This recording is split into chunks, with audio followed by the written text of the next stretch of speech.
Listen, my sons, and this time it's plural, to a father's instruction. Pay attention and gain understanding. I give you sound learning. Do not forsake my teaching. When I was a boy in my father's house, still tender, and an only child of my mother. So apparently Bathsheba didn't have any other. I mean, she had that one kid that was a product of adultery. Remember that with the whole David Bathsheba affair? That child died. Apparently the only other kid they had together was Solomon. The only one we hear about, and apparently it's the only one they had. And only child of my mother, he, my father, taught me and said, presumably he's referring to David here, lay hold of my words with all your heart. Keep my commands, and you will live. Get wisdom. Get understanding. Do not forget my words or swerve from them. Do not forsake wisdom, and she will protect you. Love her, and she will watch over you. Wisdom is supreme. Therefore, get wisdom. So I guess that's why Solomon asked for wisdom when God asked him what he wanted. Apparently David told him to ask for it. Though it costs all you have, get understanding. Esteem her, and she will exalt you. Embrace her, and she will honor you. She will set a garland of grace on your head and present you with a crown of splendor. Listen, my son. So now he's back to talking to the son again. You know, in the original Hebrew, they didn't have punctuation marks. They didn't have quotation marks or periods to signify when a line of quotation ends or whatever. And they did have changes in their pronouns and nouns depending on who was speaking. You know, it was a very gendered language, and there's a lot of variation in their pronouns depending on the speaker and the group of speakers and the gender of the speakers, and even the noun. Like, there's a lot of that. So that's kind of how they knew who was speaking when. We don't really have that in English, but we do have punctuation. However, they didn't have punctuation back then. So I'm trusting in, you know, when we read a lot of these English translations, we're trusting the translators to have gotten the formatting of the punctuation and quotation marks right to signify when there's a change of speaker, because the original text wouldn't have had that. The original text would have had clues in the words that we used, depending on the number of speakers or the gender of the speakers or whatever, but they wouldn't have had punctuation or grammar like we do. And English doesn't have the sorts of cues that Hebrew does. That's just one of the things that you have to deal with when you translate from one language to another, especially one that's 3,000 years old versus one that's still being spoken today. Listen, my son, accept what I say, and the years of your life will be many. I guide you in the way of wisdom and lead you along straight paths. When you walk, your steps will not be hampered. When you run, you will not stumble. Hold on to instruction. Do not let it go. Guard it well, for it is your life. Do not set foot on the path of the wicked, or walk in the way of evil men.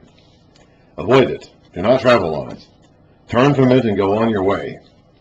For they cannot sleep till they do evil. They are robbed of slumber until they make someone fall. They eat the bread of wickedness and drink the wine of violence. The path of the righteous is like the first gleam of dawn, shining ever brighter till the full light of day. But the way of the wicked is like deep darkness. They do not know what makes them stumble. My son, pay attention to what I say. Listen closely to my words. Do not let them out of your sight. Keep them within your heart. For they are life to those For they are life to those who find them, and health to a man's whole body. Above all else, guard your heart, for it is the wellspring of life. Put away, and again, that really is referring to your thoughts, your decision-making process. Be careful what you think about. Put away perversity from your mouth. Keep corrupt talk far from your lips. Let your eyes look straight ahead. Fix your gaze directly before you. Make level paths for your feet, and take only ways that are firm. Do not swerve to the right or to the left. Keep your foot from evil. Doesn't mean you have to be a centrist, a political centrist. It means you stay on the path that God has laid out for you, your direct path, make your path straight, and don't wander from it. My son, pay attention to my wisdom. Listen well to my words of insight, that you may maintain discretion, and your lips may preserve knowledge. For the lips of an adulteress There's that Lady Folly figure again, coming back in. Drip, honey. And her speech is smoother than oil. But in the end, she is bitter as gall, sharp as a double-edged sword. Her feet go down to death. Her steps lead straight to the grave. She gives no thought to the way of life. Her paths are crooked, but she knows it not. Now then, my sons, those plural sons again, listen to me. Do not turn aside from what I say. Keep to a path far from her. Do not go near the door of her house, lest you give your best strength to others, and your years to one who is cruel, lest strangers feast on your wealth, and your toil enrich another man's house. At the end of your life you will groan when your flesh and body are spent. You will say, how I hated discipline, how my heart spurned correction. I would not obey my teachers or listen to my instructors. I have come to the brink of utter ruin in the midst of the whole assembly. He wouldn't listen to the good advice of people who were telling him better, and now he's ruined.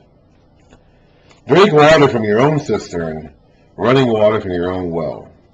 He's referring here, well, let's read on a bit. Should your springs overflow in the streets, your streams of water in the public squares, let them be yours alone, never to be shared with strangers. May your fountain be blessed, and may you rejoice in the wife of your youth, a loving doe, a graceful deer. May her breasts satisfy you always. May you ever be captivated by her love. Why be captivated, my son, by an adulteress? Why embrace the bosom of another man's wife? Now, when he talks about drink water from your own cistern, he's not talking about your actual well. He's talking about your woman, your wife. Okay, that's a figurative image. It's connecting the whole idea of, be content with the woman you've got, or be content with the stuff you've got. Like, don't go down this path that leads to folly. In this case, it's referring, you have this little image of stick with your woman, your wife, the wife of your youth, the woman you married back when you were young. That's also referring in general, like, don't go after all these other things through ill-gotten gains. Don't follow Lady Folly and all these fruitless pursuits. For a man's ways are in full view of the Lord, and he examines all his paths. The evil deeds of a wicked man ensnare him. The cords of his sin hold him fast. He will die for lack of discipline, led astray by his own great folly. My son, if you have put up security for your neighbor, if you have struck hands in pledge for another, if you have been trapped by what you said, and snared by the words of your mouth, then do this, my son, to free yourself. So you've gotten yourself into some sort of unwise obligation or debt. You've committed yourself to something that was not wise to commit yourself to, since you have fallen into your neighbor's hands. Go and humble yourself. Press your plea with your neighbor. Allow no sleep to your eyes, no slumber to your eyelids. Free yourself like a gazelle from the hand of the hunter, like a bird from the snare of the fowler. Go to the ant, you sluggard. Consider its ways and be wise. It has no commander, no overseer or ruler, yet it stores its provisions in summer and gathers its food at harvest. Remember, Solomon was an observer of nature. He read about that too. He observed the natural world, and he taught people of the natural world. Here he's teaching us about ants and telling us how we can learn from ants. How long will you lie there, you sluggard? Will you get up? When will you get up from your sleep? A little sleep, a little slumber, a little folding of the hands to rest, and poverty will come on you like a bandit, and scarcity like an armed band. So you're going to be overtaken by these things. Like a band of robbers overtaking someone. They're going to be, poverty and ruin, scarcity are going to overtake you if you relax your guard, if you fall asleep on the job, if you're a sluggard or a slacker.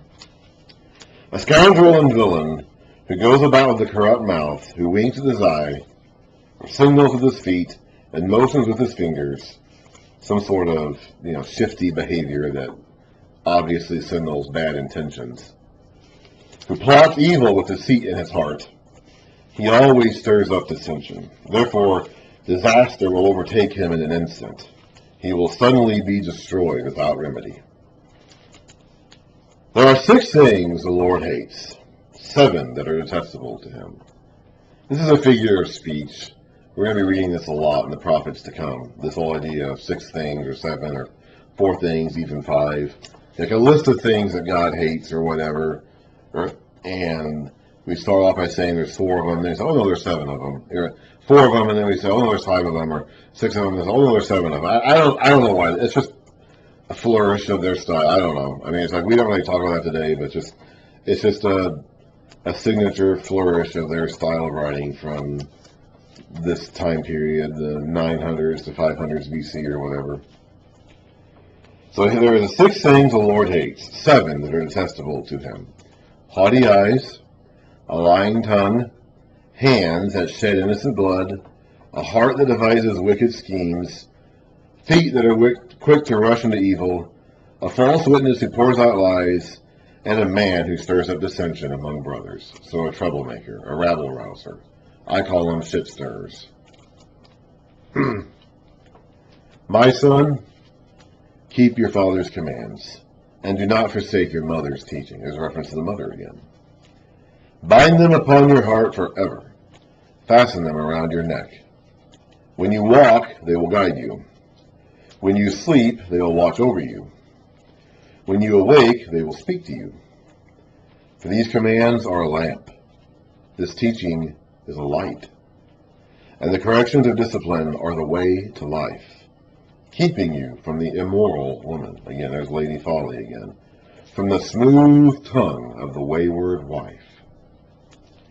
Do not lust in your heart after her beauty, or let her captivate you with her eyes. For the prostitute reduces you to a loaf of bread, and the adulteress preys upon your very life. Can a man scoop fire into his lap without his clothes being burned? Can a man walk on hot coals without his feet being scorched? So is he who sleeps with another man's wife. No one who touches her will go unpunished. Men do not despise a thief if he steals to satisfy his hunger when he is starving. Yet if he is caught, he must pay 7-fold, though it costs him all the wealth of his house. Now we might understand your circumstances. If you need to steal to eat to live, doesn't mean that you can get away with it, though. But a man who commits adultery lacks judgment. Whoever does so destroys himself. Blows and disgrace are his lot, so beatings and punishment. The angry husband is going to beat the crap out of this guy, and his shame will never be wiped away. Remember, they lived in a shame-honor culture. Okay, there's 3 kinds of cultures that can exist. There's fear and power, honor and shame, and guilt and innocence. Okay, and they kind of go in that order in terms of the development of the civilization.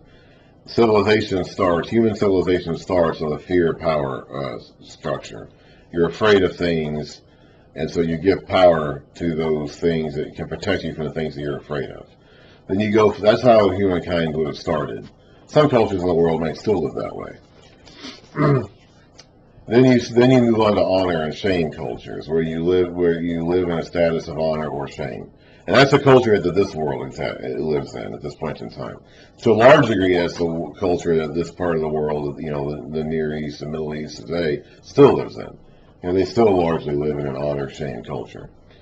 Then you have guilt-innocence culture, which is based on laws. So God, by giving these people laws, is trying to transfer them from an honor-shame culture to a guilt-innocence culture. So in this case, we're talking about living in shame of having, disgraced yourself with another man's life. For jealousy arouses a husband's fury, and he will show no mercy when he takes revenge. He will not accept any compensation. He will refuse the bribe, however great it is. Now we're going to have a lot of references to adultery and adulteresses to come. Okay, so this material here in Proverbs is kind of laying the groundwork for a message that the prophets are going to be speaking a lot as we go forward in time, as we read this continuing narrative of Israel's history, and the prophets come along and they start talking a lot about adultery and how Israel has been an unfaithful wife. So this idea of adultery, sleeping with a woman who's not your own or whatever, is going to be extremely prominent. It's not necessarily literal, okay? We're not necessarily talking about literally sleeping with another man's wife. That could happen in some cases. But we're talking more about being unfaithful to your commitment, to being unfaithful to your covenant. In Israel's case, Israel is pictured as the bride, as the wife of God, who is not being faithful to the covenant she made with her husband, with God. And so she's the adulteress.